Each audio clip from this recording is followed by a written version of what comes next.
Everyone, welcome to Exam Nest. This is Ajay Krishna Sharma.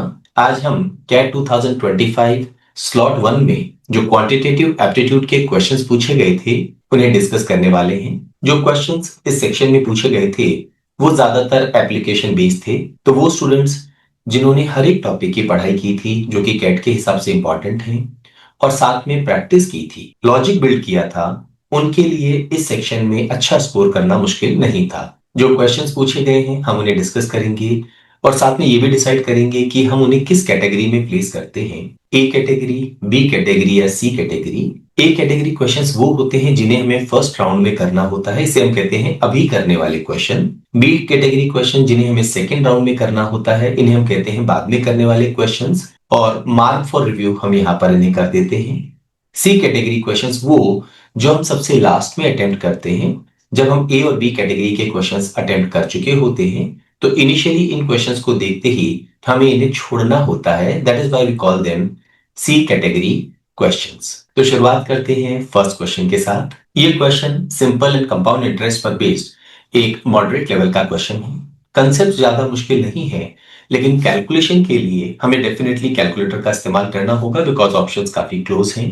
At a certain simple rate of interest a given sum amounts to rupees 13920 in 3 years. That is amount in 3 years हमें given है 13920 and to rupees 18960 in 6 years and 6 months. तो rupees 18960 ये हो गया है 6 years and 6 months में। अगर हम यहां से यहां देखें तो ये है 3 years के बाद, ये है 6 years 6 months के बाद। दैट मीन्स इस पीरियड में 3 years and 6 months हमें इंटरेस्ट मिला है, या इसको हम कह सकते हैं 3.5 years। क्या हम यहां पर इंटरेस्ट निकाल सकते हैं? इन दोनों का डिफरेंस, यहां पर अगर हम डिफरेंस लेंगे तो ये होगा 5040 रुपीस। ये इंटरेस्ट आया है 3.5 years। हमें मालूम है कि जो सिंपल इंटरेस्ट होता है वो हर बार इक्वल होता है बिकॉज वो हर बार प्रिंसिपल पे कैलकुलेट होता है। तो ये जो टोटल इंटरेस्ट जनरेट हुआ है 3.5 years में, अगर हम इसे ईयरली इंटरेस्ट कैलकुलेशन करना चाहें तो हमें इसे डिवाइड करना होगा 3.5 से। नाउ 3.5 को हम लिख सकते हैं 7/2। 2 को हम ऊपर ले जाएं तो ये वैल्यू हो गई है 720। इसको डबल करेंगे तो एक साल का हमारा जो इंटरेस्ट है वो आ गया है 1440 रुपीस। क्या हम इस वैल्यू से प्रिंसिपल निकाल सकते हैं? अमाउंट आफ्टर 2 years क्या होगा? इसमें से 1440 माइनस कर दें। अमाउंट आफ्टर 1 year क्या होगा? अगेन जो वैल्यू आएगी उसमें से 1440 माइनस कर दें और प्रिंसिपल निकालने के लिए अगेन 1440 माइनस कर दें। या डायरेक्टली हम एक काम कर सकते हैं, इस वैल्यू में से 1440 मल्टीप्लाइड बाई 3 या 4320 हम माइनस करें। 4320 अगर हम माइनस करते हैं तो हमारा प्रिंसिपल आ जाता है 9600 रुपीस। क्या इस जानकारी से हम रेट ऑफ इंटरेस्ट निकाल सकते हैं? हमें एक साल में इंटरेस्ट मिल रहा है 1440। ये हमेशा प्रिंसिपल पे कैलकुलेट होता है, मल्टीप्लाइड बाई 100। ये 2 जीरो से हम 2 जीरो कैंसिल कर सकते हैं। 12 8 टाइम्स 12 120 टाइम्स 120 को 8 से डिवाइड करेंगे तो इससे हमारे पास रेट ऑफ इंटरेस्ट क्या आ जाएगी? 15%। क्वेश्चन में आगे गिवन है that if the same given sum had been invested for 2 years at the same rate as before but with interest compounded every 6 months। 6 months के बारे में अगर हम बात करें इंटरेस्ट की कैलकुलेशन की तो पहला इंटरेस्ट आफ्टर 6 months, दूसरा आफ्टर 12 months, तीसरा आफ्टर 18 months और चौथा after 24 months। Now yearly interest rate है 15%, तो 6 months में इंटरेस्ट कितना होगा? इसका half, that is after 6 months हमें 7.5% इंटरेस्ट मिलेगा, यहां पर 7.5% मिलेगा, यहां पर 7.5% और यहां पर 7.5% on the amount that is principal plus interest. तो क्या हम इंटरेस्ट निकाल सकते हैं? एक तरीका है हमारे पास formula, amount is equal to principal multiplied by 1 plus R over 100 raise to the power n। ना यहां पर इंटरेस्ट की कैलकुलेशन 4 बार हुई है तो n की जगह तो हम लिखेंगे 4। r क्या है यहाँ पर? 7.5%, तो हम यहाँ पर r की जगह लिख सकते हैं 7.5। इसको फर्दर अगर हम सिंप्लीफाई करेंगे तो यहाँ पर हम एक जीरो प्लेस कर सकते हैं। 25 3 टाइम्स 25 40 टाइम्स 40 प्लस 3, 43/40। ये हमारे अमाउंट का फॉर्मूला होगा। कंपाउंड इंटरेस्ट हम कैसे निकालेंगे? अगर इसमें से हम प्रिंसिपल सब्ट्रैक्ट कर दें तो हमारे पास कंपाउंड इंटरेस्ट आ जाएगा। प्रिंसिपल यहां कॉमन ले लें और ये हमने निकाला है 9600 multiplied by 43/40 raise to the power 4 minus 1। अगर हम इसे सिंप्लीफाई करेंगे तो हमारी जो अप्रोक्सीमेट वैल्यू आ रही है वो आ रही है 3220 पॉइंट समथिंग। क्लोजेस्ट ऑप्शन अगर हम देखेंगे तो फोर्थ ऑप्शन हमारे इस क्वेश्चन का आंसर होगा। इस क्वेश्चन में हम एक और अप्रोच यहां पर यूज कर सकते थे। कंपाउंड इंटरेस्ट के लिए हम अपना formula a plus B plus A B over 100 ये इस्तेमाल करते हैं। ये डायरेक्टली जो हमारा इंटरेस्ट होता है वो इन टर्म्स ऑफ प्रिंसिपल बता देता है। अगर हम ये फॉर्मूला इन दोनों के बीच में लगाएं तो 7.5 7.5 a प्लस बी ये तो हो गया 15, 7.5 मल्टीप्लाइड बाई 7.5 ये होता है 56.25 और उसको 100 से डिवाइड करेंगे तो 0.5625 तो ये वैल्यू हो गई है 15.5625%। अप्रोक्सीमेटली हम इसे 15.5% यहां पर लिख सकते हैं। ऐसे ही इन दोनों में भी हमें क्या मिलेगा 15.5%। ये फॉर्मूला अगेन हम यहां पर लगाएं तो क्या होगा a प्लस बी ये हो गया है 31 plus a multiplied by b ये होगा 240.25 बिकॉज लास्ट में 5 आ रहा है तो मल्टीप्लाई करना बड़ा आसान होता है। 5 का स्क्वायर 25 बिकॉज ये दोनों नंबर सेम है और 15 को नेक्स्ट नंबर 16 से मल्टीप्लाई कर देंगे दैट इज 240 सो 240.25 और अपॉन 100 करेंगे तो 2.4 आएगा। हम यहां पर इसको राउंड फिगर में 2.5% कर सकते हैं क्योंकि हमने कुछ वैल्यूज को पहले कम कर दिया है। इनफैक्ट आंसर से भी थोड़ा सा ज्यादा होगा। तो ओवरऑल जो इंटरेस्ट हमारा जनरेट हुआ है वो हुआ है 33.5% ऑफ द प्रिंसिपल या 9600 और इसे अगर हम सिंप्लीफाई करेंगे तो अगेन जो क्लोजेस्ट वैल्यू हमें चाहिए वो क्या होगी 3221। Next question. ये क्वेश्चन सिंपल इक्वेशंस पर बेस्ड एक इजी टू मॉडरेट लेवल का क्वेश्चन है। a minus 6b plus 6c equals to 4 और 6a plus 3b minus 3c equals to 50 given है। a b c real numbers हैं। हमें इस एक्सप्रेशन की वैल्यू यहां पर निकालनी ना क्या हो अगर हम इन टर्म्स को डबल कर दें तो ये हो जाएगा 12 of a plus 6 times b minus 6 times c is equal to 100 और इसमें हम ऐड कर दें a minus 6b plus 6c this is equal to 4 तो क्या होगा यहां पर 6b और 6c कैंसिल हो जाएंगे 13a 104 के इक्वल होगा। इससे हमारे पास a की वैल्यू क्या आ जाएगी 8। a की वैल्यू अगर हम यहां पर सब्स्टिट्यूट कर दें तो 8 6 times 48 plus 3b minus 3c ये 50 हो जाएगा तो इससे 3b माइनस 3c की वैल्यू 2 आ जाएगी। क्वेश्चन में हमें twice of a that is 16 plus 3b minus 3c that is 2 ये वैल्यू पूछी गई है। हमारे इस क्वेश्चन का आंसर क्या होगा 18 दैट इज सेकेंड ऑप्शन। इस क्वेश्चन को अटेम्प्ट करने में मैक्सिमम 1.5 मिनट का टाइम लेना चाहिए था और डेफिनेटली इसे हम कैटेगरी ए क्वेश्चन कहेंगे। Next question. ये क्वेश्चन नंबर सिस्टम पर बेस्ड एक इजी टू मॉडरेट लेवल का क्वेश्चन है। The number of distinct pairs of integers x and y that means हमें y और x की वैल्यूज निकालनी है जो इस इनइक्वालिटी को सेटिस्फाई कर सके। y की वैल्यू 3 या उससे बड़ी होनी चाहिए तो हम y की value 3 4 5 and so on put कर सकते हैं। x हर हालत में y से बड़ा होना चाहिए दैट मीन्स अगर हमने y की वैल्यू 3 पुट की है तो x की वैल्यू 4 5 6 हम कुछ भी ले सकते हैं बिकॉज हमें इंटीजर्स ढूंढने हैं। लेकिन एक शर्त और दी गई है that x plus why should be less than 14। तो क्या हम x की वैल्यू 11 ले सकते हैं फर्स्ट केस में? अगर हम 11 लेंगे तो 11 प्लस 3 14 हो जाएगा जो अलाउड नहीं है। तो x की वैल्यू 11 या उससे हायर कोई भी वैल्यू हम नहीं ले सकते हैं। तो x की हाईएस्ट वैल्यू हम यहाँ क्या ले सकते हैं 10। What about the lowest value we can take 4 because x y से बड़ा होना चाहिए और इन दोनों का सम 14 से कम। तो यहाँ पर 4 5 6 7 8 9 एंड 10 ये टोटल 7 वैल्यूज हम x को असाइन कर सकते हैं तो हमें यहाँ पर 7 सॉल्यूशंस मिलेंगे। अगर हम y को 4 ले लें तो हम किसी भी हालत में x की वैल्यू 10 नहीं ले सकते हैं। मैक्सिमम हम क्या ले सकते हैं 9। What about the lowest value वो हमें हर हालत में 5 लेनी होगी क्योंकि x y से बड़ा है। तो 5 6 7 8 एंड 9, टोटल 5 वैल्यूज यहां होंगी। 5 लेने पर क्या होगा, ये मैक्सिमम हम 8 ले सकते हैं, मिनिमम 6 लेना ही होगा। तो 6 7 8 3 वैल्यूज, और अगर 6 लेते हैं तो हम 7 ले सकते हैं, दैट इज 1 वैल्यू। क्या हम यहां पर 7 ले सकते हैं? अगर ऐसा हुआ तो x की वैल्यू हमें 6 या उससे कम लेनी होगी, और तब हमारी बेसिक कंडीशन वायलेट हो जाएगी, that x has to be more than y।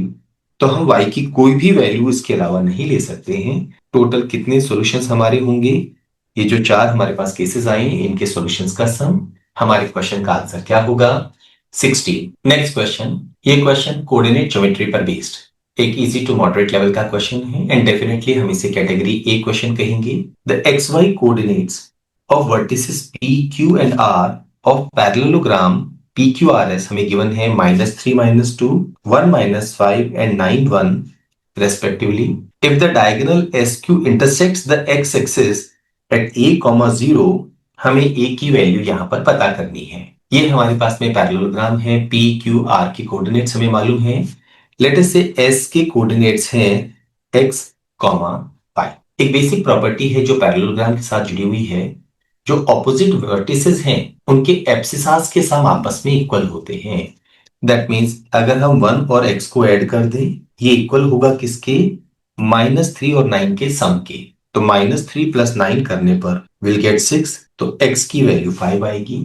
और यही रूल ऑर्डिनेट्स के लिए भी काम करता है, दैट इज y -5 किसके इक्वल होगा? -2 + 1 के, दैट इज -1 के। तो इससे हमें y की वैल्यू क्या मिल जाएगी? 4। तो वर्टेक्स S के हमारे कोऑर्डिनेट्स हो जाएंगे 5, 4। What about line SQ? क्या हम इस लाइन की इक्वेशन निकाल सकते हैं? हमें 2 पॉइंट्स गिवन है जहां से लाइन गुजर रही है, तो हमारी इक्वेशन होगी y minus y1। What is y1 here? Let us से हमने लिखा है 4 is equal to y1 minus y2, 4 + 5 over x1 minus x2, 5 minus 1 multiplied by x minus x1। So this is x minus 5। ना ये हमारी जो line है ये इंटरसेक्ट कर रही है x एक्सिस को एट a, 0। दैट मीन्स ये जो पॉइंट है a, 0 जिसके कोऑर्डिनेट्स हमें गिवन है वो इस लाइन को सेटिस्फाई करेगा। तो यहाँ पर x की जगह हम a और y की जगह 0 लिख देते हैं। तो y की जगह 0 लिखेंगे तो 0 - 4, ये तो हो गया -4, दिस इज 9/4, और x की जगह हम लिख रहे हैं a -5। सिंप्लीफाई करते हैं, -16 इज इक्वल टू 9a -45। -45 को राइट साइड ले जाएंगे तो +45। 45 - 16 करने पर 29, this is equal to 9a।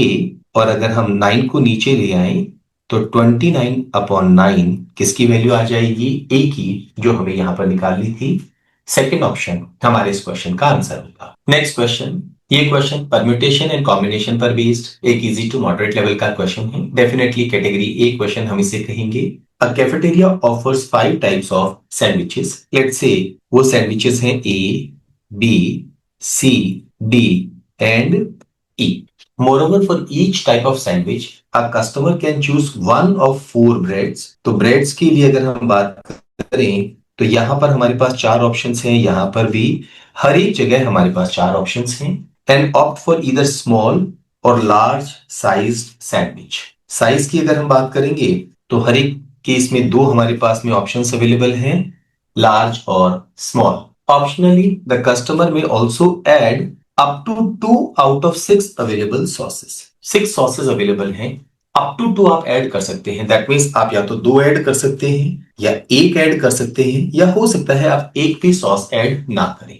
ना सबसे पहले हमें यहां पर देखना है कि कुल कितने केसेस हमारे पास यहां बन रहे हैं। तो हम कहेंगे 6 में से हम एक भी सॉस ऐड ना करें, या 6 में से कोई एक सॉस ऐड करें, या 6 में से 2 सॉसेस हम ऐड करें।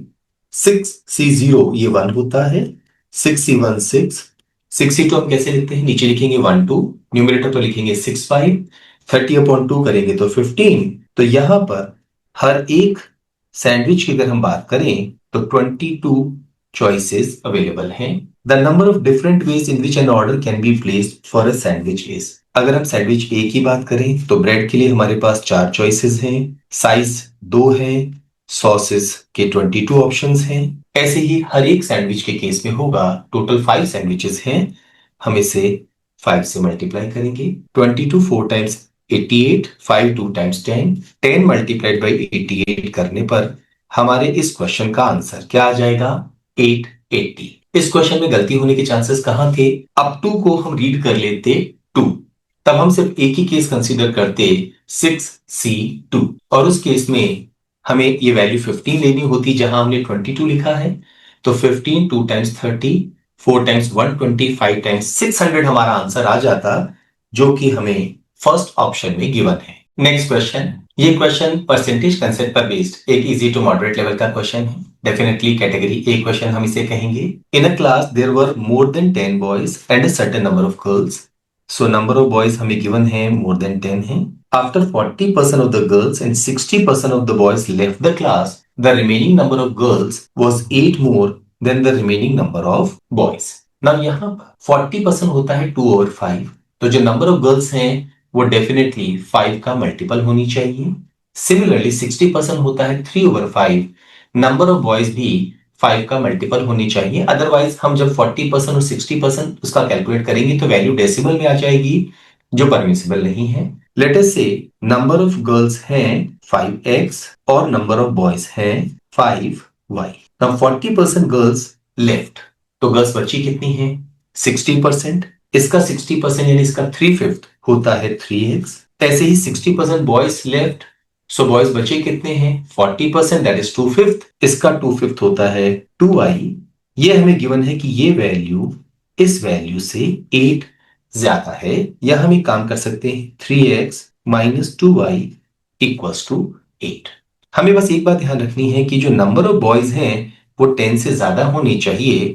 दैट मीन्स y की वैल्यू हर हालत में मोर देन 2 होनी चाहिए। तो y की वैल्यू हम 2 या उससे कम तो लिख नहीं सकते हैं। क्या हम y की वैल्यू 3 लिख सकते हैं?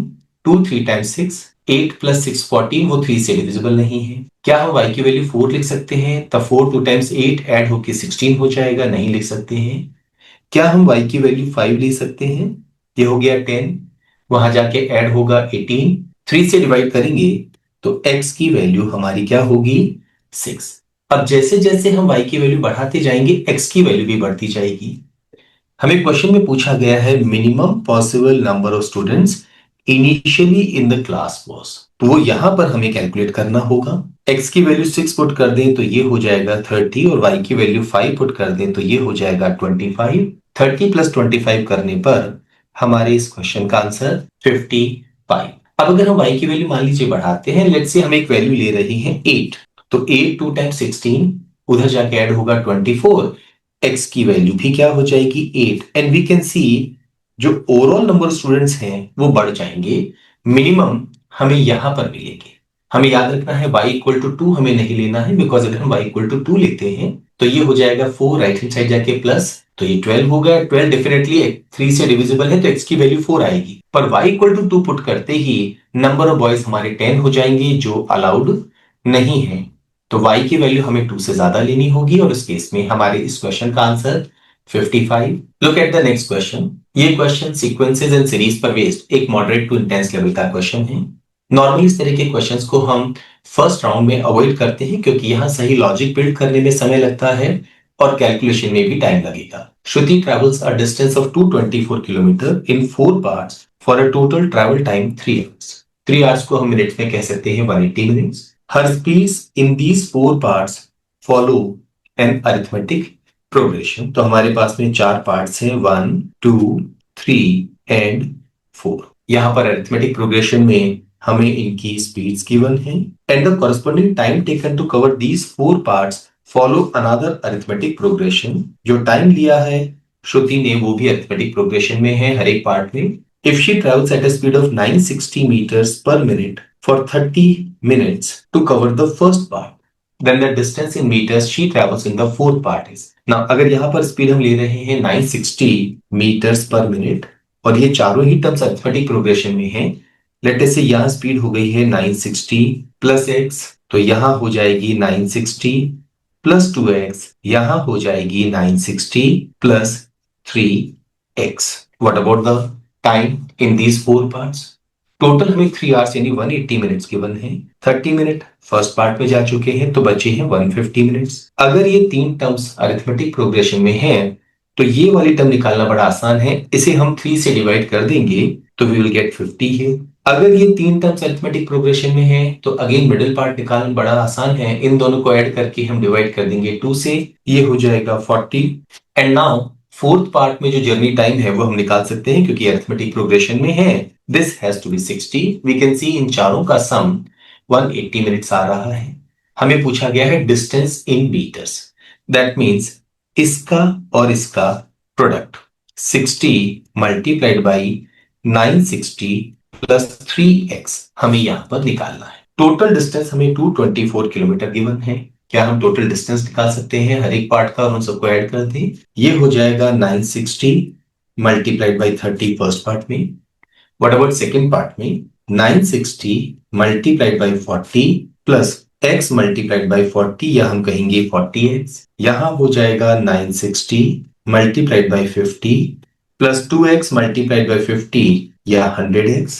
और यहां हो जाएगा 960 multiplied by 60 plus 3x multiplied by 60 या 180x। इन सभी को हम ऐड कर लें तो यहां पर 960 तो हमारा कॉमन आ जाएगा, अंदर बचेगा 30 प्लस 40 प्लस 50 प्लस 60 और ये वैल्यू क्या है 180 plus what about these three, इनका सम आ गया है 320x। ये डिस्टेंस मीटर्स में आया है। 224 किलोमीटर को हम मीटर्स में बदल सकते हैं। इसके लिए हमें इसको 1000 से मल्टीप्लाई करना होगा ना। यहां पर हम एक तो ये जीरो कैंसिल कर सकते हैं। ये नंबर वी कैन सी 16 से डिविजिबल है। 16 2 टाइम्स 16 6 टाइम्स ये हो गया है 1400। अगेन 2 से डिविजिबल है तो ये 2 यहां से हट जाएगा, यहां बचेगा 700 3 टाइम्स 180 मल्टीप्लाइड बाई 3 ये हो गया 540। और अगर हम 540 को 700 में से सब्ट्रैक्ट कर देंगे तो x की हमारी वैल्यू क्या आ जाएगी 160। रिक्वायर्ड डिस्टेंस क्या होगा 60 मल्टीप्लाइड बाई 160 3 टाइम्स ये हो गया 480 और 480 में अगर हम 960 ऐड करेंगे तो हमारे पास आएगा 1440 और इन दोनों को मल्टीप्लाई करने पर हमारे इस क्वेश्चन का आंसर आ जाएगा 86,400 metres. That is third option. Look at the next question. ये क्वेश्चन ज्योमेट्री पर बेस्ड एक मॉडरेट लेवल का क्वेश्चन है। इसे हम कैटेगरी ए का क्वेश्चन कहना पसंद करेंगे। If the length of a side of a rhombus is 36 centimeters and the area of the rhombus is 396 square centimeter, then the absolute value of the difference between the lengths in centimeter of the diagonals of the rhombus is। यहां पर हमारे पास में ये rhombus है A B C D, चारों ही sides आपस में इक्वल होंगी।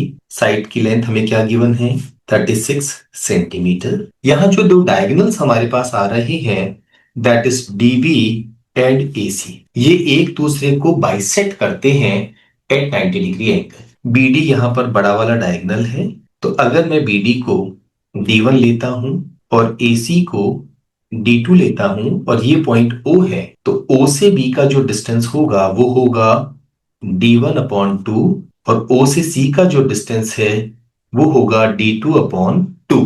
नाउ यहाँ पर अगर हम ट्राइंगल OBC पर नजर डालें तो ये एक राइट एंगल ट्राइंगल है तो हम कहेंगे D1 ओवर 2 का square plus OC that is D2 over 2 का square is equal to hypotenuse का स्क्वायर दैट इज 36 का स्क्वायर। तो ये हो जाएगा D1 स्क्वायर ओवर 4 और ये हो जाएगा D2 स्क्वायर ओवर 4। यहां पर 4 अगर हम एलसीएम ले लें और क्रॉस मल्टीप्लाई करें तो D1 square plus D2 square is equal to 4 multiplied by 36 square. हमें एब्सोल्यूट वैल्यू पूछा है डायगोनल्स की जो लेंथ है उनके डिफरेंस का।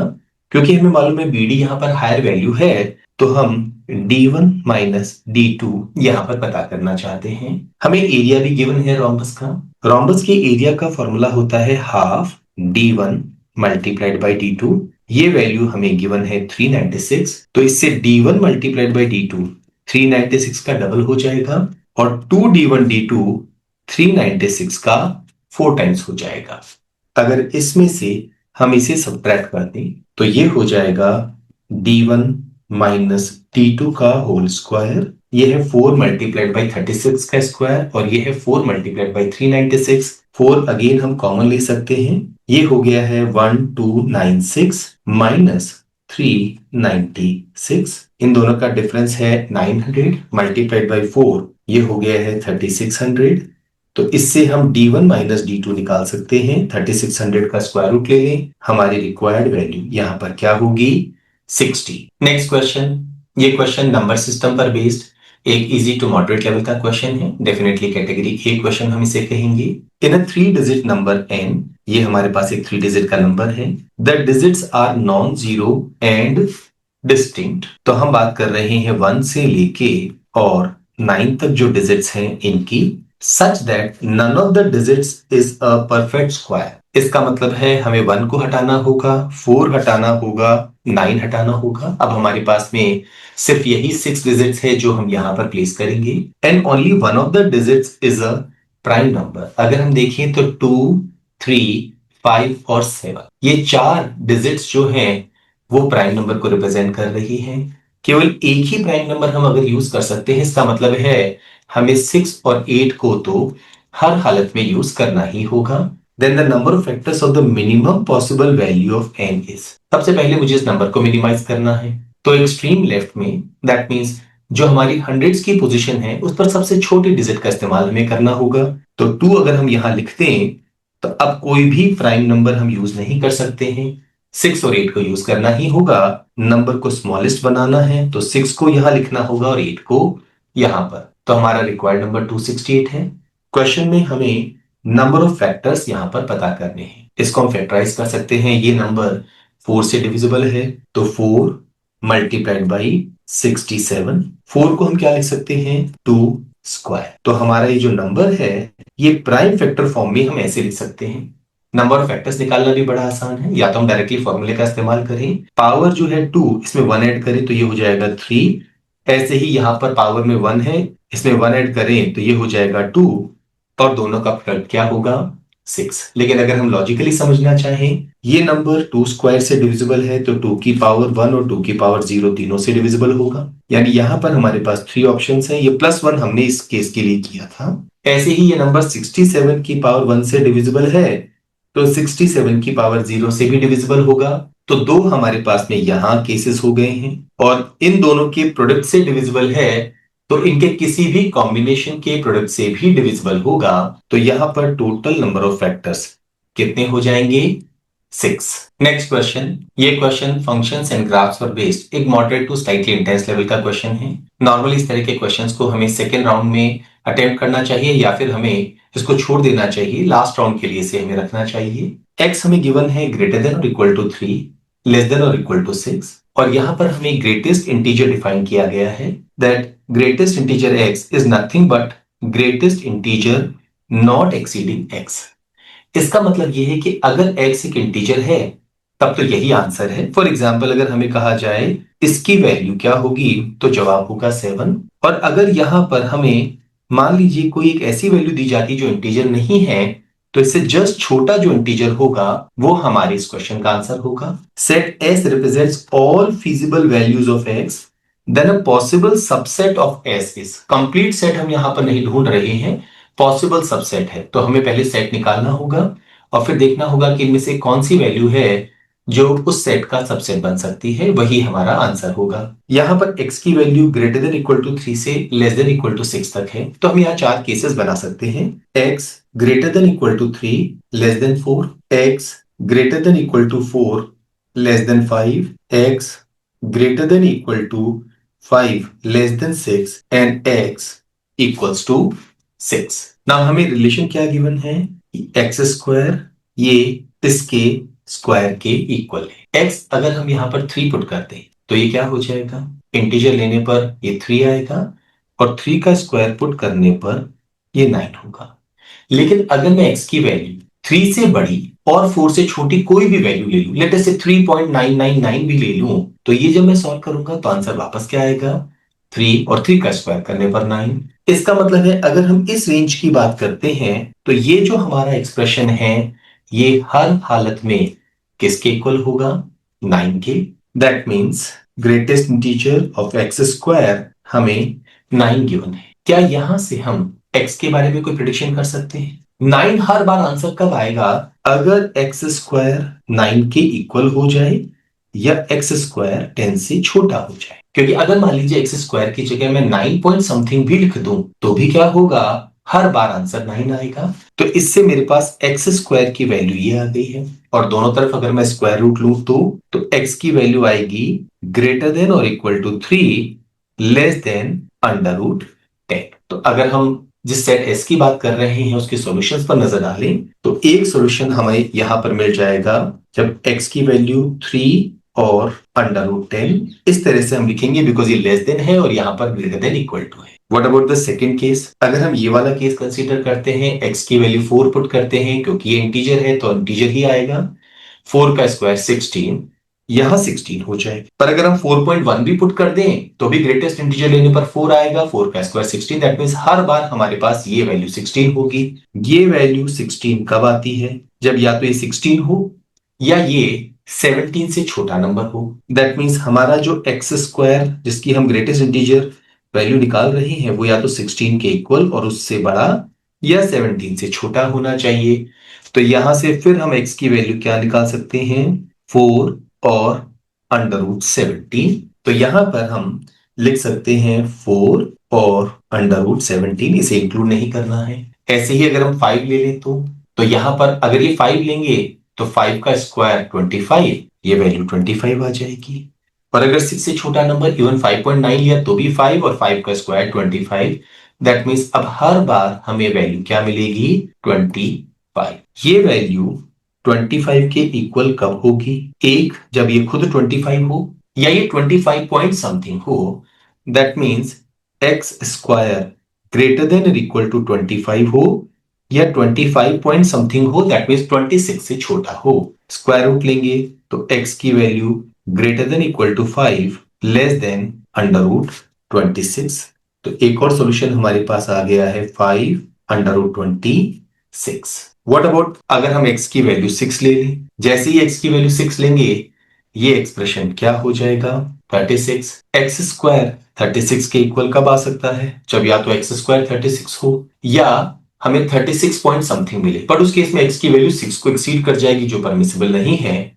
तो हम कहेंगे यहां पर एक ही सॉल्यूशन आएगा, x इक्वल्स टू 6। तो अगर हम सेट s की बात करें तो हमारा सॉल्यूशन क्या होगा?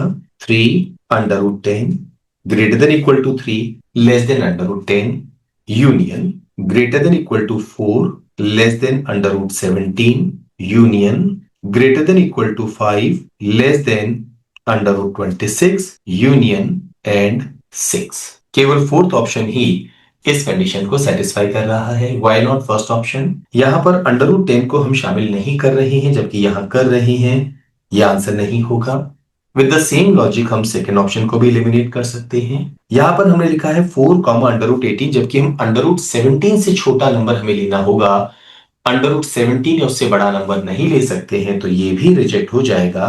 देयरफॉर हमारे इस क्वेश्चन का आंसर फोर्थ ऑप्शन। ये क्वेश्चन सीक्वेंसेस इन सीरीज पर बेस्ड एक मॉडरेट लेवल का स्टैंडर्ड क्वेश्चन है। कंसेप्ट क्लियर है और अगर आपने इस तरह के क्वेश्चंस की प्रैक्टिस की हुई है तो कैटेगरी ए क्वेश्चन हम इसे कहेंगे, अदरवाइज इसे हम कैटेगरी बी क्वेश्चन भी कह सकते हैं। In the set of consecutive odd numbers 1, 3, 5 and so on up to 57, there is a number k such that the sum of all the elements less than k is equal to the sum of all the elements greater than k, then k equals। तो यहां पर हम एक काम कर सकते हैं, late us से एक नंबर है हमारा k, तो इसके पहले जितने भी एलिमेंट्स हैं उनका सम, इसके बाद में जितने भी एलिमेंट्स हैं उनके सम के इक्वल है। ये सारे नंबर्स हमारे ऑड नंबर्स हैं, 1 से शुरू हो रहे हैं। हम चाहे तो इनका सम निकाल सकते हैं अगर हमें ये पता चल जाए कि नंबर ऑफ टर्म्स है कितनी। नाउ नंबर ऑफ टर्म्स निकालना बड़ा आसान है। 57 से पहले अगर हम नंबर देखें 56, इसमें हाफ इवन होंगे और हाफ ऑड होंगे, यानी 28 इवन नंबर्स और 28 ऑड नंबर्स। 57 एक ऑड नंबर है तो हम कहेंगे टोटल यहां पर 29 टर्म्स है। इसके पहले 28 ऑड टर्म्स और एक ये खुद ये एक अच्छा तरीका है। इसमें 1 ऐड कर दें और 2 से डिवाइड कर दें। 57 प्लस 1 करेंगे तो 58 और 2 से डिवाइड करेंगे तो 29। तो हमारा ये जो नंबर k होगा ये कौन सी टर्म कहलाएगा? k plus 1 upon 2th term. और इसके जस्ट पहले वाला नंबर क्या होगा? उसमें से हम एक माइनस कर दें, बिकॉज अगर ये 29th टर्म है तो उसके पहले 28th टर्म है, दैट इज 1 माइनस करना पड़ेगा। तो इसके पहले वाली टर्म को हम क्या कहेंगे? k प्लस 1 अपॉन 2 माइनस 1 या k minus 1 upon 2th term. एक बड़ा बेसिक फॉर्मूला है हमारा 1 प्लस 3 प्लस 5 प्लस 7। ऐसे करते करते अगर हमारे पास में n टर्म्स हो तो इसका सम होता है n स्क्वायर। दैट मीन्स यहां से लेके और अगर हम यहां तक सम करें तो ये किसके इक्वल होगा? k माइनस 1 अपॉन 2 का स्क्वायर। ये सम इसके बाद में आने वाली जितने भी एलिमेंट्स हैं उनके सम के बराबर है। टोटल सम कितना होगा अगर हम ये देखें तो ये होगा 29 का स्क्वायर, बिकॉज टोटल 29 टर्म्स है। इसमें से अगर हम ये k निकाल दें तो अब जो हमारे पास वैल्यू आई है ये इस वैल्यू का हाफ होगा। ऐसा क्यों? k के पहले जितने भी एलिमेंट्स हैं उनका सम और k के बाद में जितने भी एलिमेंट्स हैं उनका सम इक्वल है। तो अगर टोटल सम में से हम k हटा दें तो अब जो वैल्यू आएगी उसको दो इक्वल पार्ट्स में डिवाइड करते तो ये दो पार्ट्स आ जाएंगे। तो हमने इस पार्ट का सम निकाला और जो टोटल सम आएगा उसको 2 से डिवाइड करके इसके इक्वल कर दिया। सिंप्लीफाई करें, ये हो जाएगा k माइनस 1 का स्क्वायर अपॉन 4। ये 2 हम कैंसिल कर सकते हैं तो यहां तो 2 हो गया और 2 को क्रॉस मल्टीप्लाई कर दें तो ये हमारे पास में वैल्यू आएगी k square minus 2k plus 1 is equal to 2 multiplied by 29 का स्क्वायर माइनस 2k। ये माइनस टू के से कैंसिल हो गया है तो k स्क्वायर किसके इक्वल होगा? 2 मल्टीप्लाइड बाई 29 का स्क्वायर होता है 841 माइनस ये 1 हो गया है तो ये हो जाएगा हमारे पास में 1682 माइनस 1 या 1681। ये k स्क्वायर के इक्वल है तो k की वैल्यू किसके इक्वल हो जाएगी? 41 के। सेकेंड ऑप्शन हमारे इस क्वेश्चन का आंसर होगा। लेकिन अगर इस क्वेश्चन को हम पूरा सॉल्व नहीं करना चाहते थे तो सिंपल सा अप्रोच थी, हमें कोई भी एक टर्म से हम शुरुआत कर सकते थे। लेट अस से 41 कौन सी टर्म होगी? ये होगी 41 प्लस 1 अपॉन 2 यानी कि 21st टर्म। तो इसके पहले 20 टर्म्स हैं, क्या हम 20 टर्म्स का सम निकाल सकते हैं? वो होगा 20 का स्क्वायर दैट इज 400। ऐसे ही 29 टर्म्स तो टोटल है, सम क्या हो गया? 29 का स्क्वायर 841। इसमें से अगर हम ये 41 जो हमारी टर्म k है वो सब्ट्रैक्ट कर देते तो हमारे पास 800 आता। k से पहले वाली टर्म्स का सम 400 है तो k से बाद वाली टर्म्स का सम वो भी 400 होता और दोनों इक्वल हो जाते जो हमें चाहिए था। तो इमीडिएटली सेकंड ऑप्शन हमारे क्वेश्चन का आंसर हम मार्क कर सकते थे। नेक्स्ट क्वेश्चन, ये क्वेश्चन एल्जेब्रिक एक्सप्रेशंस पर बेस्ड एक मॉडरेट लेवल का क्वेश्चन है। साथ में इनइक्वालिटी का एक बेसिक कंसेप्ट भी यहाँ इन्वॉल्व है। इसे हम कैटेगरी बी क्वेश्चन कहेंगे। कंसेप्ट क्लियर है तो आप कैटेगरी ए में बी से प्लेस कर सकते हैं। A value of C for which the minimum value of this expression is greater than the maximum value of this expression. यहां पर एक्स स्क्वायर का कोएफिशिएंट पॉजिटिव है तो ये जो कर्व है इसकी शेप कुछ ऐसी होगी। यहां एक्स स्क्वायर का कोएफिशिएंट नेगेटिव है तो कर्व की शेप कुछ ऐसे होगी। ये इसकी मिनिमम वैल्यू, ये इसकी मैक्सिमम वैल्यू। एक बेसिक कंसेप्ट है, ये मिनिमम वैल्यू और ये मैक्सिमम वैल्यू कब आती है? जब x की value minus B upon 2a के इक्वल हो। अगर हमें एक algebraic expression ax square plus B X plus C यहां पर गिवन हो तो ये कर्व कब बनेगा? जब a मोर देन 0 हो और ये कर्व जब a लेस देन 0 हो। पर दोनों ही केसेस में x की value minus B over 2a होनी चाहिए मिनिमम और मैक्सिमम वैल्यू पता करने के लिए। इसे हम कंपैरिजन करते हैं इसके साथ में तो a की वैल्यू तो आ गई है 1 और b की वैल्यू किसके इक्वल आ गई है? -4c के। तो क्या हम x की वैल्यू निकाल सकते हैं? ये होगा minus b that is -4c upon 2a। a की जगह हम 1 लिखें, 4c अपॉन 2 करने पर x की वैल्यू क्या आ गई है? 2c। तो अगर हम x की जगह 2c पुट करें तो जो वैल्यू आएगी वो मिनिमम होगी। 2c पुट करने पर ये क्या होगा?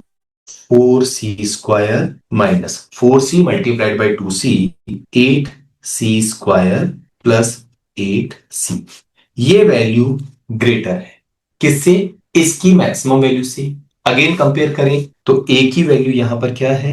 -1 और b की वैल्यू यहां पर क्या है 3c। अगेन हमें -b/2a निकालना है, तो -3c अपॉन 2 मल्टीप्लाइड बाई -1, ये वैल्यू हो गई है 3c/2। तो अगर मैं x की जगह 3c/2 पुट कर दूं तो gx की मैक्सिमम वैल्यू आ जाएगी। तो यहां पर ये हो जाएगा -9/4c² plus 3c multiplied by x यानी 3c/2। तो ये हो गया है 9c²/2 -2c। यहां पर हम एक काम कर सकते हैं, 4 एलसीएम ले लें, तो ये 2 मल्टीप्लाई होके 9 2 टाइम्स ये तो 18 हो जाएगा और 4 2 टाइम्स 8 हो जाएगा और डिनोमिनेटर पर हमारे पास क्या आ जाएगा 4c² -8c², ये हो गया है -4c²। इसे फर्दर सिंप्लीफाई करते हैं, 4 क्रॉस मल्टीप्लाई हो जाएगा -16c² प्लस 32c। 18 -9 ये हो गया है 9c² -8c। दोनों ही टर्म्स को राइट साइड ले जाएं। 9 प्लस 16 ये तो हो जाएगा 25c² -40c लेस देन 0। यहां पर अगर हम 5 कॉमन लेके कैंसिल कर दें तो ये होगा 5c² -8c। c कॉमन ले लें तो अंदर बचेगा 5c -8। इन दोनों को इंडिविजुअली 0 के इक्वल पुट करके हम c की वैल्यू निकालें तो c की एक वैल्यू आएगी 0 और एक वैल्यू हमारी क्या आएगी 8/5।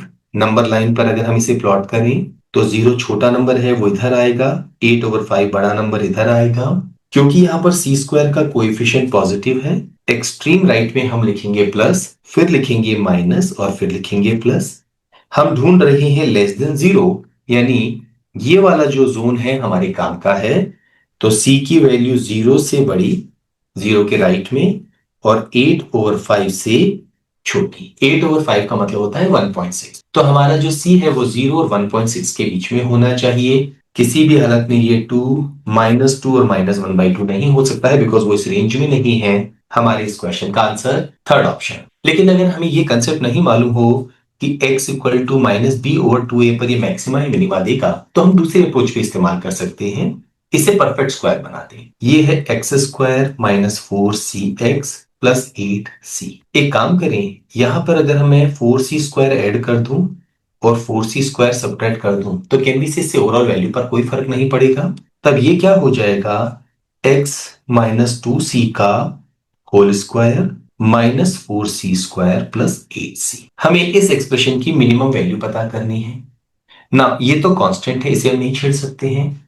अगर ये एक्सप्रेशन मिनिमम हो जाए तो ओवरऑल वैल्यू जो है वो मिनिमम हो जाएगी। रियल नंबर का स्क्वायर ग्रेटर देन और इक्वल टू 0 होता है, यानी इसकी मिनिमम वैल्यू 0 हो सकती है। तो जब इसकी मिनिमम वैल्यू 0 होगी तो हमारे इस एक्सप्रेशन की मिनिमम वैल्यू क्या आएगी -4c² प्लस 8c, जो हमने यहां लिखी है। और सेम लॉजिक लगा के हम gx की मैक्सिमम वैल्यू निकाल सकते हैं। Look at the next question. ये क्वेश्चन लॉगरिथम पर बेस्ड एक इजी टू मॉडरेट लेवल का क्वेश्चन है। कैटेगरी ए क्वेश्चन हम इसे कहेंगे। The number of distinct integers n for which log of n² -7n plus 11 to the base 1/4 is more than 0। log की एक important property है, जिस नंबर का हम log ले रहे हैं वो एक तो नेगेटिव नहीं हो सकता और एक वो 0 नहीं हो सकता। ऐसे ही अगर हम बेस की बात करें तो ये नेगेटिव नहीं हो सकता, ये 0 नहीं हो सकता और ये 1 नहीं हो सकता। तो इसका मतलब है n जो है वो 0 और 1 के बीच में हो सकता है, 1 हो सकता है और 1 से बड़ा। और अगर हम बेस की बात करें, ये 0 और 1 के बीच में हो सकता है या 1 से बड़ा। अगर ये दोनों सेम नेचर के हों, दैट इज दोनों ही 0 और 1 के बीच में हो या दोनों ही 1 से बड़े हों, तो log of n to the base a positive होगा। और अगर इनमें से एक 0 और 1 के बीच में और दूसरा 1 से बड़ा हो तो log of n to the base a यहां क्या होगा नेगेटिव। तो सबसे पहले तो हमें यहां इंश्योर करना होगा कि जो नंबर है n² -7n प्लस 11 ये हर हालत में मोर देन 0 होना चाहिए। दूसरा, क्योंकि बेस यहां पर 1/4 है जो कि 0 और 1 के बीच में है, इनइक्वालिटी का रूल है कि जब हम इसको दूसरी तरफ लेके जाएंगे तो इनइक्वालिटी का साइन बदल जाएगा। तो log of n to the base a अगर हमें मोर देन 0 गिवन है, जहां a 0 और 1 के बीच में है, तो n less than a raised to the power 0 हो जाएगा। So that means n² minus 7n plus 11 less than हो जाएगा 1/4 की पावर 0 या 1। सिंप्लीफाई करेंगे तो n square minus 7n plus 10 less than 0। Factorize करेंगे तो n minus 2 n minus 5 less than 0। यहां पर हम इनको इंडिविजुअली 0 पुट करेंगे तो n की एक वैल्यू आएगी 2 और एक वैल्यू आएगी 5। नंबर लाइन पर हम इन्हें प्लॉट करें तो 2 स्मॉलर नंबर है वो लेफ्ट हैंड साइड पे, 5 बड़ा नंबर है वो राइट हैंड साइड पे। n स्क्वायर का कोएफिशिएंट क्या है? पॉजिटिव, तो एक्सट्रीम राइट में हम लिखेंगे प्लस, फिर माइनस और फिर प्लस। क्योंकि हम ढूंढ रहे हैं लेस देन 0, ये वाला रीजन हमारे काम का है, यानी n should be more then 2, n less than 5। क्योंकि हम n को इंटीजर लिख रहे हैं तो n की जो पॉसिबल वैल्यूज हैं वो क्या होगी? 3 एंड 4। ये जो वैल्यूज आई हैं वो हमें यहां पर पुट करके देखना होगा कि क्या ये कंडीशन सेटिस्फाई हो रही है या नहीं। 3 पुट करने पर 3 का स्क्वायर 9 प्लस 11 20 माइनस 21, ये -1 आ रहा है which is not more than 0, तो n को हम 3 नहीं ले सकते। 4 पुट करें तो 4 का स्क्वायर 16 प्लस 11 27, 7 4 टाइम्स 28, 27 माइनस 28 भी -1 आ रहा है, नॉट ग्रेटर देन 0, तो हम कहेंगे ये वैल्यू भी हम नहीं पुट कर सकते हैं। तो ऐसे कुल कितनी वैल्यूज n ले सकता है? जवाब होगा नो वैल्यू। फोर्थ ऑप्शन हमारे इस क्वेश्चन का आंसर होगा। Look at the next question. ये क्वेश्चन परसेंटेज कंसेप्ट पर बेस्ड एक इजी टू मॉडरेट लेवल का क्वेश्चन है। सर्टेनली कैटेगरी ए क्वेश्चन हम इसे कहेंगे। Kamala divided her investment of rupees 1 lakh between stocks, हम ऐसे रिप्रेजेंट कर रहे हैं बॉन्ड्स बी से, एंड गोल्ड को जी से रिप्रेजेंट कर रहे हैं। Her investment in bonds was 25%, that is 1/4 of her investment in gold. तो हम एक काम कर सकते हैं, गोल्ड में इन्वेस्टमेंट हम ले लें कितना? 40x, ताकि इसका 1/4 निकालना आसान हो। तो यहां पर बॉन्ड्स में जो इन्वेस्टमेंट होगा वो हो जाएगा इसका 1/4 यानी 10x, दोनों मिलके 50x हो गए हैं। तो यहां पर होगा 1 lakh minus 50x with annual returns of 10%, 6%, 8% on stocks, bonds and gold respectively। यहां रिटर्न मिल रहा है 10%, यहां पर 6% और यहां पर 8%। She gained a total amount of rupees 8,200 in 1 year। तो यहां पर हमारा कुल कितना गेन होगा? 1 lakh minus 50x multiplied by 10% यानी 10/100। ऐसे ही यहां हो जाएगा 10x मल्टीप्लाइड बाई 6% और यहां हो जाएगा 40x मल्टीप्लाइड बाई 8%। ये ओवरऑल वैल्यू हमें गिवन है 8,200। 100 एलसीएम ले लें और हम क्रॉस मल्टीप्लाई कर दें तो यहां पर हमारे पास हो जाएगा 8,20,000। 10 से मल्टीप्लाई करेंगे तो ये हो जाएगा 10 लाख।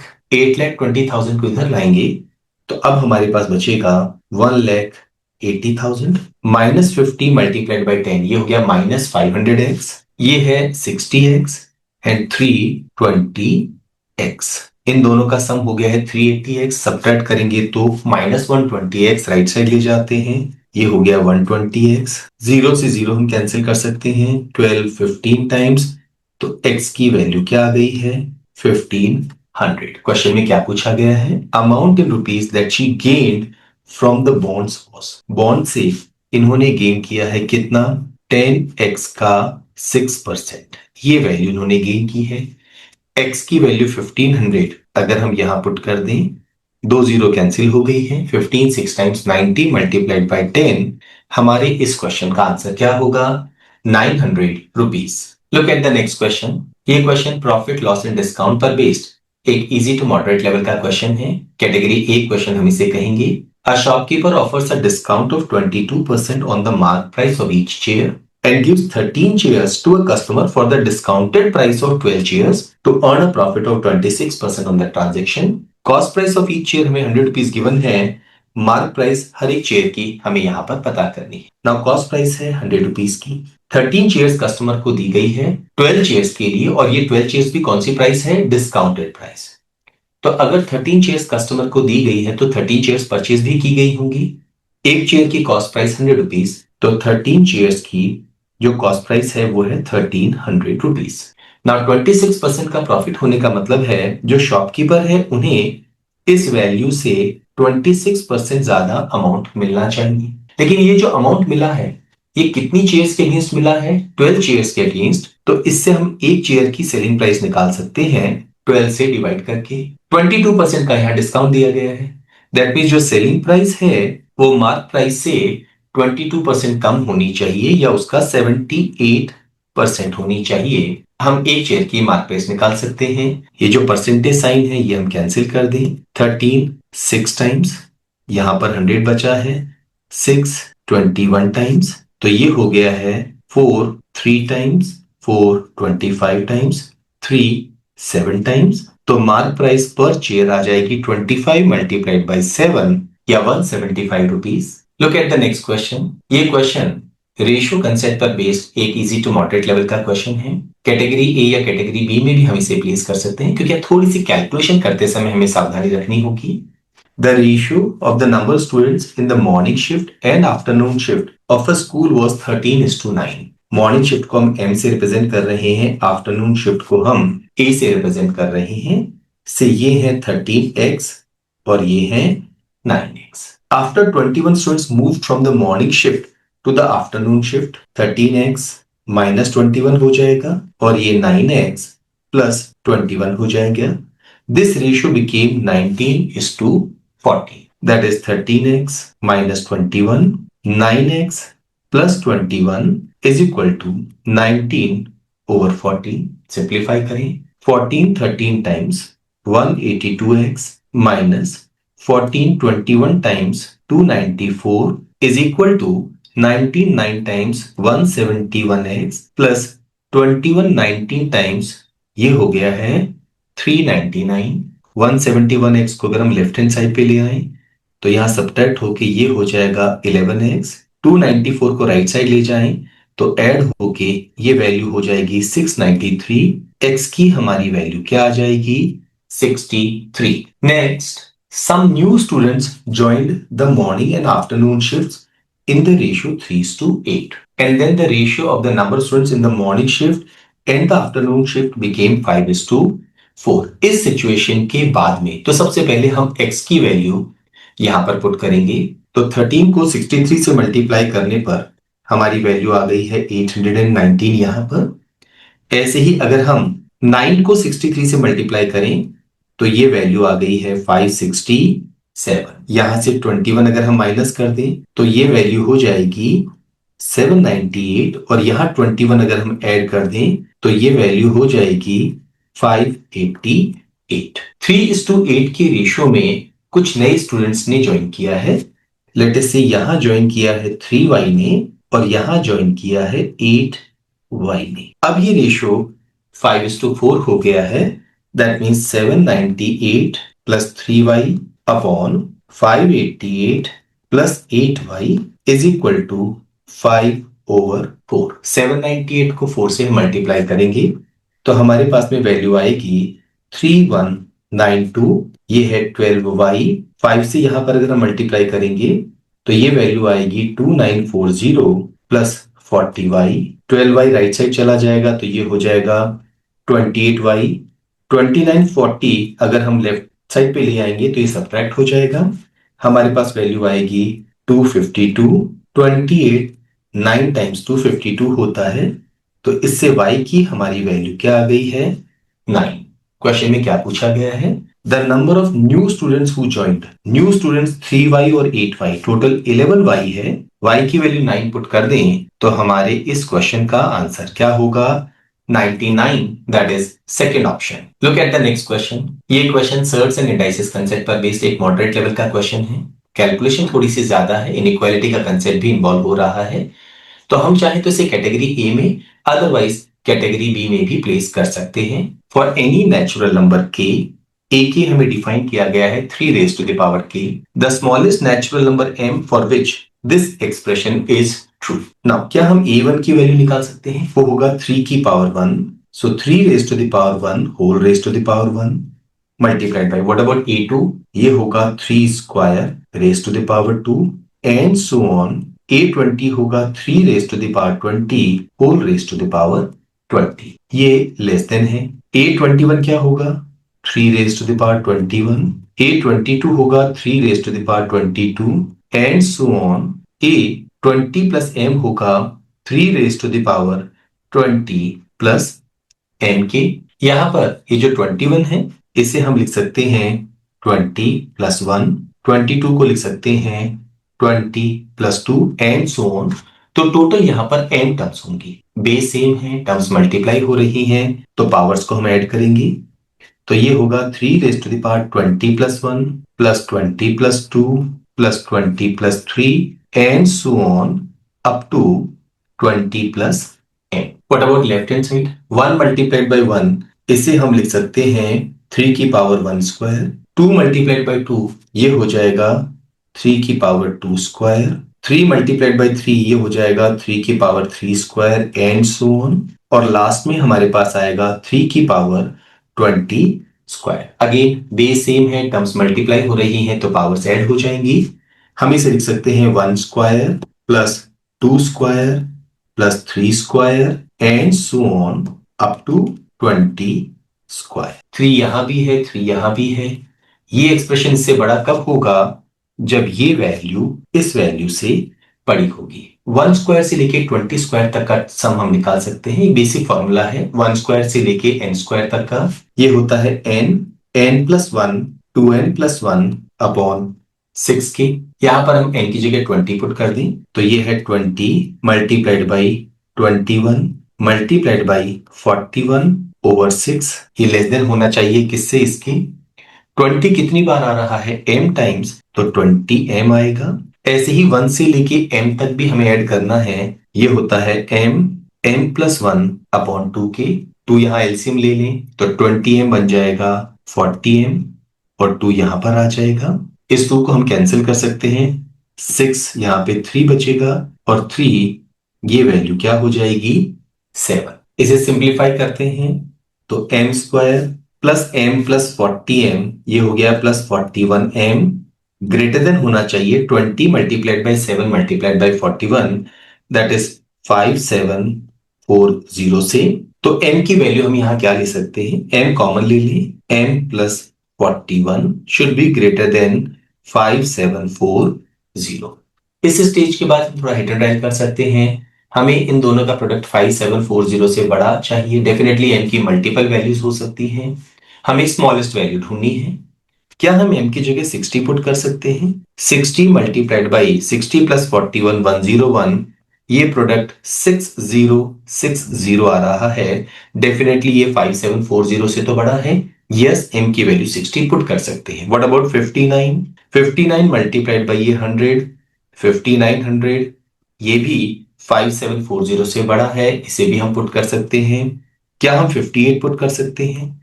ये हो जाएगा 58 मल्टीप्लाइड बाई 99। 99 को हम 100 माइनस 1 कर सकते हैं तो 5800 माइनस 58 करेंगे तो 5742 आ रहा है। डेफिनेटली ये वैल्यू भी इससे बड़ी है। लेकिन जैसे ही हम m की वैल्यू 57 पुट करेंगे हमारा जो प्रोडक्ट होगा वो इससे कम हो जाएगा। तो इसके बाद कोई भी लोअर वैल्यूज काम की नहीं है। m की स्मॉलेस्ट पॉसिबल वैल्यू हम क्या ले सकते हैं? 58। थर्ड ऑप्शन हमारे इस क्वेश्चन का आंसर होगा। Look at the next question. ये क्वेश्चन सिंपल इक्वेशंस पर बेस्ड एक इजी टू मॉडरेट लेवल का क्वेश्चन है। कैटेगरी ए क्वेश्चन हम इसे कहेंगे। Stocks A B and C are price at rupees 120 90 and 150 per share. तो यहाँ पर स्टॉक ए बी और सी है। Rupees 120 rupees 90 rupees 150 per share respectively हमें गिवन है। A trader holds a portfolio consisting of 10 shares of stock ए। तो अगर हम बात करें शेयर्स की, 10 शेयर्स है स्टॉक ए के, 20 shares of stocks B and C put together. तो यहां पर लेटेस्ट से ये x शेयर्स हैं तो ये होगा 20 minus x shares.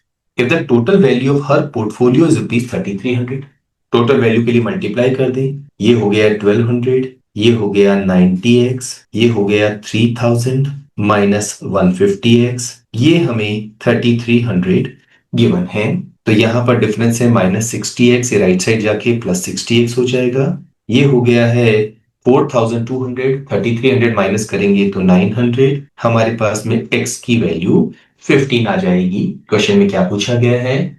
Then the number of shares of stock B that she holds. x की वैल्यू हमें निकालनी थी। हमारे इस क्वेश्चन का answer 50। Look at the next question. ये क्वेश्चन ज्योमेट्री पर बेस्ड एक मॉडरेट लेवल का क्वेश्चन है। कैटेगरी ए या कैटेगरी बी में हम इसे प्लेस कर सकते हैं। In a circle with centre C, radius में गिवन है 6√2 centimetre. P Q S R are two parallel chords separated by one of the diameters. तो यहां पर हम एक काम कर सकते हैं, एक हम यहां पर सर्कल बना लेते हैं। इस सर्कल में ये हमारी डायमीटर है। ये डायमीटर दो पैरेलल कॉर्ड्स को सेपरेट करती है। लेट अस से हमारी एक कॉर्ड जो है वो ये है और हमारी दूसरी कॉर्ड ये रही। ये पैरेलल कॉर्ड्स हैं पी क्यू एस आर। इस सर्कल का जो सेंटर है वो है सी। एंगल पी क्यू सी हमें 45 डिग्री गिवन है। दैट मीन्स अगर हम क्यू को सी से और पी को सी से कनेक्ट कर दें तो ये वाला एंगल 45 डिग्री होगा। क्योंकि पीसी और क्यूसी दोनों सर्कल की रेडियस को रिप्रेजेंट कर रही है तो ये दोनों आपस में इक्वल होंगे, तो ये वाला एंगल भी क्या होगा 45 डिग्री। ये हमें गिवन है 6√2, तो यहां पर ये एंगल हमारा क्या होगा 90 डिग्री। ये वाला भी 6√2 होगा बिकॉज हमारे सर्कल की रेडियस में गिवन है। क्या हम लेंथ पी क्यू निकाल सकते हैं? 45 45 90 ट्रायंगल की खास बात होती है, अगर आप 45 डिग्री के ऑपोजिट साइड को एक्स ले रहे हैं तो 90 डिग्री के ऑपोजिट साइड के लिए √2 से मल्टीप्लाई करना होगा। इसे √2 से मल्टीप्लाई करेंगे तो ये लेंथ हमारी क्या हो जाएगी 12। या हम राइट एंगल ट्राइंगल थ्योरम का इस्तेमाल करके भी पी क्यू की वैल्यू निकाल सकते हैं। दैट 6√2 का स्क्वायर प्लस 6√2 का स्क्वायर और इसका पूरे का अंडर रूट लें तो हमारे पास वैल्यू क्या आएगी 12। The ratio of the perpendicular distance of P Q and S R from the centre is 3:2। अगर हम यहां से एक परपेंडिकुलर इधर ड्रॉ करें दैट मींस ये एंगल अगर 90 डिग्री हो तो ये वाला एंगल कितना होगा 90, ये हो गया ये 45, तो ये 45 डिग्री होना चाहिए। अगेन हमें 45 45 90 ट्रायंगल मिल रहा है। 90 के ऑपोजिट साइड की लेंथ 6√2 है तो 45 के अपोजिट साइड की लेंथ निकालने के लिए √2 से डिवाइड कर देंगे। ये वैल्यू हमारी 6 हो गई है। लेट अस से इसका हमने नाम दे दिया है सी डी। तो अगर ये 6 है तो क्या हम सेंटर से एस आर पर जो एल्टीट्यूड ड्रॉ करेंगे या परपेंडिकुलर ड्रॉ करेंगे उसकी लेंथ निकाल सकते हैं। 3:2 का रेशियो मेंटेन करना है। अगर ये 6 है तो ये 4 होगा। से इस पॉइंट को हमने क्या नाम दे दिया है ई। सी से एस को कनेक्ट कर दें, ये सर्कल की रेडियस है 6√2। तो क्या हम एस ई की वैल्यू निकाल सकते हैं? यहां पर 6√2 का स्क्वायर करेंगे तो ये होगा 36, 2 टाइम्स 72, 4 का स्क्वायर 16, डिफरेंस लेके अंडर रूट लेंगे तो ये वैल्यू √56 होगी और ये वाली वैल्यू भी क्या होगी √56। एक बेसिक प्रॉपर्टी है सर्कल में, सेंटर से अगर हम कॉर्ड पर एल्टीट्यूड ड्रॉ करते हैं तो वो उससे बाइसेक्ट करता है। हमें यहाँ पर एरिया पूछा गया है quadrilateral P Q R S का। पी क्यू और आर एस एक दूसरे के पैरेलल है तो हम ये कह सकते हैं कि हमें यहाँ पर एक ट्रेपेजियम मिल रहा है। इनके बीच का परपेंडिकुलर डिस्टेंस क्या होगा? ये लेंथ हमें 6 गिवन है, ये हमने 4 कैलकुलेट कर ली है तो परपेंडिकुलर डिस्टेंस होगा 10। हमारे ट्रेपेजियम के एरिया का फॉर्मूला क्या होता है half sum of parallel sides. ये साइड है 12, ये साइड है 2 टाइम्स √56। 56 को हम लिख सकते हैं 4 मल्टीप्लाइड बाई 40। अंडर रूट लेंगे तो 4 का स्क्वायर रूट होगा 2 बाहर से मल्टीप्लाई होके ये तो हो जाएगा 4 और ये बचेगा 14। So half sum of parallel sides multiplied by perpendicular distance. यहां पर हम 4 अगर कॉमन ले लें तो ये बचेगा 3 और ये हो जाएगा 40 और 40 को 2 से डिवाइड करेंगे तो ये वैल्यू क्या होगी 20। हमारे इस क्वेश्चन का answer 20 multiplied by 3 plus under root 14, third option हमारे इस क्वेश्चन का आंसर होगा। Look at the next question. ये question average alligation and mixtures concept पर बेस्ड एक मॉडरेट लेवल का स्टैंडर्ड क्वेश्चन है। कंसेप्ट क्लियर है तो ए कैटेगरी, क्वेश्चन टफ नहीं है। लेकिन अगर कंसेप्ट क्लियर नहीं है तो इसे आप बी कैटेगरी में या फिर आपको इसे सी कैटेगरी में भी प्लेस करना पड़ सकता है। Container holds 200 litres of A solution of acid and water. यहाँ पर हमारे पास 200 लीटर टोटल क्वांटिटी है, हैविंग 30% एसिड बाय वॉल्यूम। तो अगर हम एसिड और टोटल के रेशियो की बात करें तो ये होगा 3/10। Atul replaces 20% of this solution with water. जब वाटर ऐड किया गया है 20% सॉल्यूशन निकालने का मतलब है अंदर जो भी चीज है वो 20% कम हो जाएगी। तो यहां पर ये जो एसिड है ये 20% कम होके कितना हो जाएगा 80%। क्योंकि वाटर ऐड कर रहे हैं एसिड केवल रिड्यूस होगा what about the total quantity? 20% solution गया और बदले में इक्वल क्वांटिटी वाटर आ गया, टोटल विल रिमेन सेम, तो इसे हम 1 से मल्टीप्लाई कर देंगे, तभी ये टोटल क्वांटिटी सेम होगी। ये हमें रेशियो देगा आफ्टर दिस स्टेप, जहां 20% सॉल्यूशन को हमने रिप्लेस किया है इक्वल क्वांटिटी वाटर से। 80% को हम लिख सकते हैं 80/100 या 4/5, 2 goes into 4 2 times, ये 5 times, ये हो गया है 6/25। Then replaces 10% of the resulting solution with acid. अब हम एसिड को यहां पर ऐड कर रहे हैं, तो हम जो रेशियो लेंगे वो एसिड और टोटल का रेशियो नहीं लेंगे, हम रेशियो लेंगे वाटर एंड टोटल का, बिकॉज अब वाटर सिर्फ रिड्यूस होगा, अंदर एसिड आ रहा है। 6/25 एसिड और टोटल का रेशियो है, तो वाटर और टोटल का रेशियो 19/25। 10% सॉल्यूशन निकाला और बदले में एसिड डाला, तो वाटर 10% रिड्यूस होके कितना हो जाएगा? 90%। टोटल क्वांटिटी पर कोई असर नहीं पड़ेगा, इक्वल क्वांटिटी वापस आ रही है but in the form of acid. 90% को हम लिख सकते हैं 9/10, तो ये हो गया है 171/250। Finally replaces 15% of the solution thus obtained with water. अब वापस वाटर डाल रहे हैं, तो हम एसिड और टोटल के रेशियो से इसे डील करेंगे, इसमें से इसको सब्ट्रैक्ट करेंगे, तो ये वैल्यू 79/250। 15% सॉल्यूशन जाने का मतलब है एसिड 15% कम हो जाएगा या 85% बचेगा, total quantity will remain same because equal quantity water अंदर आ रहा है। इसे हम 85/100 लिख सकते हैं, 5 से डिवाइड करेंगे तो ये 17 और ये वैल्यू हो गई है 20। क्वेश्चन में हमसे क्या पूछा गया है? The percentage of acid by volume in the final solution obtained after these three replacements is nearest to। सबसे पहले तो हम इसको मल्टीप्लाई करते हैं, ये हो जाएगा 1343/5000। पता करना है ये वैल्यू इस वैल्यू का कितना परसेंट है, 100 से मल्टीप्लाई कर दें, 2 0 कैंसिल हो जाएगा। 50 से डिवाइड करना बड़ा आसान है, 100 से डिवाइड करके 2 से मल्टीप्लाई कर दें, 2 से मल्टीप्लाई करेंगे तो ये होगा 2686 और 100 से डिवाइड करेंगे तो 26.86%। क्लोजेस्ट ऑप्शन हमें पूछा गया है, सेकंड ऑप्शन हमारे क्वेश्चन का आंसर होगा। Look at the next question. ये क्वेश्चन इक्वेशंस पर बेस्ड एक मॉडरेट लेवल का क्वेश्चन है, ट्रिकी क्वेश्चन है, वैसे तो ये कैटेगरी ए का क्वेश्चन है, बट गलती होने की यहां पर चांसेस रहेंगे, तो थोड़ा सा केयरफुल रहना होगा। The number of non negative integer values of k, that means k की वैल्यू हमें इंटीजर लेनी है पर non negative, 0 1 2 and so on, for which the quadratic equation has only integer roots x² - 5x + k = 0। अगर हम इसके roots के बारे में बात करें तो हमारा बेसिक फॉर्मूला क्या है? -b। b है x का coefficient which is -5 plus minus under root b² - 4ac -5 का स्क्वायर -4, a हो गया है x² का कोएफिशिएंट, c हो गया है constant term that is k upon 2 times a that is 2। तो इसको सिंप्लीफाई करेंगे, ये हो गया 5 plus minus under root 25 - 4k upon 2। हम चाहते हैं कि जो रूट्स आए वो इंटीजर हो, वो तभी पॉसिबल होगा जब ये वाला पार्ट एक परफेक्ट स्क्वायर हो और साथ में ये वाला पार्ट एक ऑड नंबर हो, क्योंकि ऑड नंबर का स्क्वायर रूट लेंगे तो ऑड नंबर आएगा। अब 5 जो कि एक ऑड नंबर है, उसमें एक ऑड नंबर ऐड करें या सब्ट्रैक्ट करें, विल गेट इवन, और इवन नंबर 2 से डिविजिबल होगा तो हमें इंटीजर रूट्स मिल जाएंगे।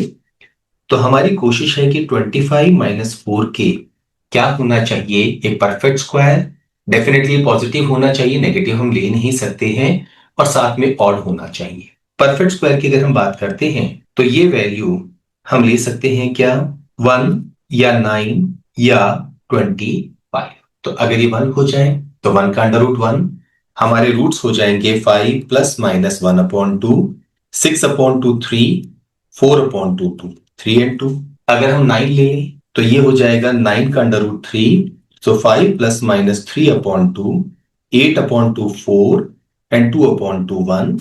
और अगर हम इसे 25 ले लें तो ये हो जाएगा 5 ± 5/2, 10/2 5 and 0। We can see roots हमारे इंटीजर आ रहे हैं। अगर हम इस एक्सप्रेशन को इसके इक्वल कर दें तो k की वैल्यू क्या होगी? 4k की वैल्यू 25 - 1 यानी 24 हो सकती है, तब k की वैल्यू 6 होगी। ऐसे ही अगर हम 9 ले लें तो 4k की वैल्यू 16 हो जाएगी, दैट इज k की वैल्यू हम 4 ले सकते हैं। और यहां पर अगर हम 25 लें तो 4k की वैल्यू 0 हो जाएगी, दैट इज k की वैल्यू हम 0 ले सकते हैं। और ये तीनों ही वैल्यूज परमिसिबल है because k has to be non negative integer. तो यहां पर k की कुल कितनी वैल्यूज हम यहां ले सकते हैं? हमारे क्वेश्चन का आंसर होगा 3। Look at the next question. ये क्वेश्चन टाइम एंड वर्क पर बेस्ड एक इजी टू मॉडरेट लेवल का क्वेश्चन है। अगेन कंसेप्ट को समझ के अगर हम लॉजिक आइडेंटिफाई कर पाए तो कैटेगरी ए, अदरवाइज इसे कैटेगरी बी में भी हम प्लेस कर सकते हैं। अरुण, वरुण, तरुण, इनको हम इनके नाम की फर्स्ट लेटर से रिप्रेजेंट कर रहे हैं। Working alone can complete a task in 24, 21 and 15 days. They charge rupees 2160, rupees 2400 and rupees 2160 per day respectively, even if they are employed for a partial day. On any given day, any of the workers may or may not be employed to work. Compulsory नहीं है कि उनको employ करना ही करना है. If the task needs to be completed in 10 days or less, number of days हमारे 10 या उससे कम होनी चाहिए। Then the minimum possible amount in rupees required to be paid for the entire task is, हमारा target यहाँ पर number of days को minimise करना नहीं है, हमारा टारगेट है अमाउंट को मिनिमाइज करना। तो हम सबसे पहले किस पर्सन को एम्प्लॉय करने की कोशिश करेंगे? डेफिनेटली जिसकी ओवरऑल कॉस्ट हमारी कम होगी। यहां हम अगर देखते हैं तो ये और ये इन दोनों में डेफिनेटली इनकी जो ओवरऑल कॉस्ट है वो कम होगी क्योंकि इन दोनों का प्रोडक्ट इन दोनों के प्रोडक्ट से कम होगा। सेम वे अगर हम इन दोनों को कंपैरिजन करें तो अगेन ये हमारे लिए फायदेमंद है बिकॉज 21 और 2400 ये दो बड़े नंबर हैं, ये दो छोटे नंबर हैं। इन दोनों का प्रोडक्ट इन दोनों के प्रोडक्ट से कम होगा। इसका मतलब है ओवरऑल अमाउंट जो हमें पे करना है तरुण को उस वर्क के लिए वो इन दोनों का प्रोडक्ट होगा, वो सबसे कम वैल्यू होगी। उसके बाद अगर हम इन दोनों को कंपैरिजन करें, यहां है 24 मल्टीप्लाइड बाई 2160 और यहां है 21 मल्टीप्लाइड बाई 2400। ये 2400 टाइम्स ये 2100 है और ये 2160 है। तो हम कहेंगे वरुण उसके बाद ज्यादा फायदेमंद है क्योंकि ये वैल्यू इस वैल्यू से कम है। और सबसे महंगे कौन होंगे? अरुण। 10 डेज या लेस में हमें इस काम को कंप्लीट करना है। फोकस है मिनिमम पॉसिबल अमाउंट का। तो 10 डेज हम लेके चलेंगे जिससे कि हमारा वो पर्सन जो कि सबसे ज्यादा इकोनॉमिकल है उसको हम मैक्सिमम डेज में एम्प्लॉय कर सके। यहाँ पे कंसर्न ये नहीं है कि नंबर ऑफ डेज को मिनिमाइज करना है, कंसर्न है अमाउंट को मिनिमाइज करना है। तो हम 10 डेज किसको एम्प्लॉय करना चाहेंगे? तरुण को। इनको 10 डेज में अमाउंट देना होगा 2160 मल्टीप्लाइड बाई 10 या 21,600। 10 डेज में तरुण ने कुल कितना काम किया है? 10 ओवर 15। हम कहेंगे 2/3 वर्क इन्होंने कंप्लीट कर लिया है। अब काम बचा कितना है? 1/3। ये कौन करेगा? दोनों का ऑप्शन हमारे पास है पर वरुण हमारे लिए ज्यादा इकोनॉमिकल है तो वरुण ये 1/3 वर्क करेगा। टोटल वर्क करने में उन्हें 21 डेज लगते हैं तो 1/3 वर्क करने में 21 मल्टीप्लाइड बाई 1/3 इन्हें 7 डेज लगेंगे। दैट मीन्स हमें वरुण को 7 डेज के लिए एम्प्लॉय करना है। अरुण को हम एम्प्लॉय ना करें तो भी चलेगा। 7 डेज में इन्हें कितना अमाउंट पे करना होगा? 7 मल्टीप्लाइड बाई 2400 ये हो गया है 16,800। तो टोटल अमाउंट जो हमें पे करना है वो कितना होगा? 38,400 रुपीज या सेकेंड ऑप्शन हमारे क्वेश्चन का आंसर होगा।